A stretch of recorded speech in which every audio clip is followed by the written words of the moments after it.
నే నేటి కథ పక్షి నేర్పిన పాఠం.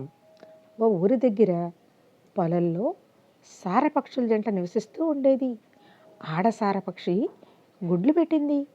కొంతకాలానికి గుడ్లలో నుంచి పిల్లలు బయటికి వచ్చాయి.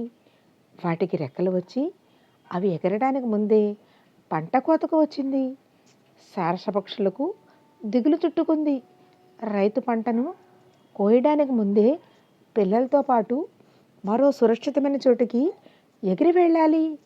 కానీ పిల్లలు ఎగరలేవే.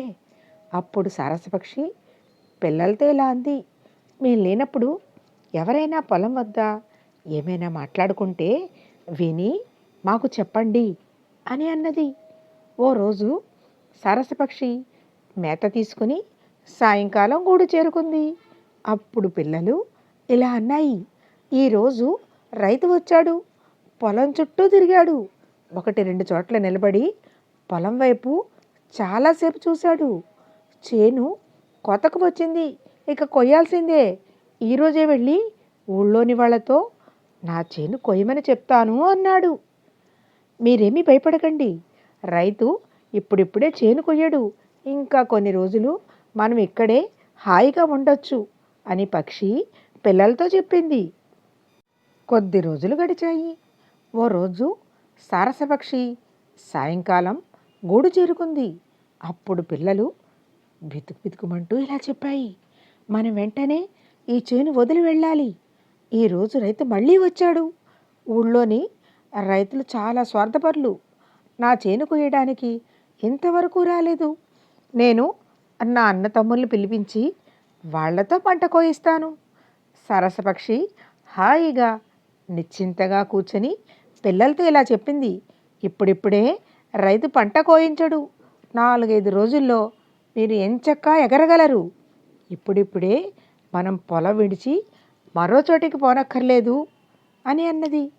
అన్నతమ్ములు నా మాట వినడం లేదు, ఏదో ఓ నెపంతో తప్పించుకుంటున్నారు. పైరు బాగా ఎండిపోయి గింజలు నేల రాలిపోతున్నాయి. రేపు పొద్దు పడవగానే నేనే వచ్చి కోత మొదలు పెడతాను.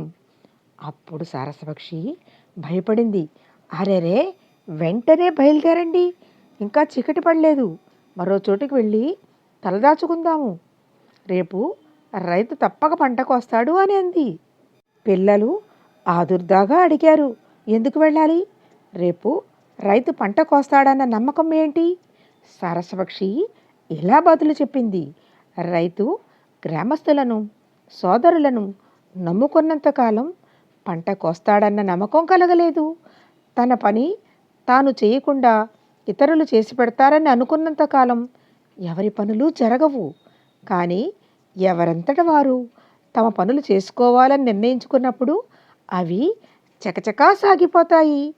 రైతు తానే రేపు పంట కోస్తానని అన్నప్పుడు ఆ పని తప్పకుండా జరిగి తీరుతుంది అన్నది. సరసపక్షులు పిల్లలతో ఆ క్షణమే మరో సురక్షితమైన చోటికి ఎగిరిపోయాయి. ఆ మరుసటి రోజు రైతు తానే పనిముట్లు తెచ్చుకుని పంట కోత మొదలుపెట్టాడు. ఒకరి మీద ఆధారపడకుండా పనులు మొదలు పెడితే పనులు సజావుగా చక్కగా సాగుతాయని ఈ కథ వల్ల తెలుస్తుంది. కథ కంచికి మనమేంటికి. Thank you.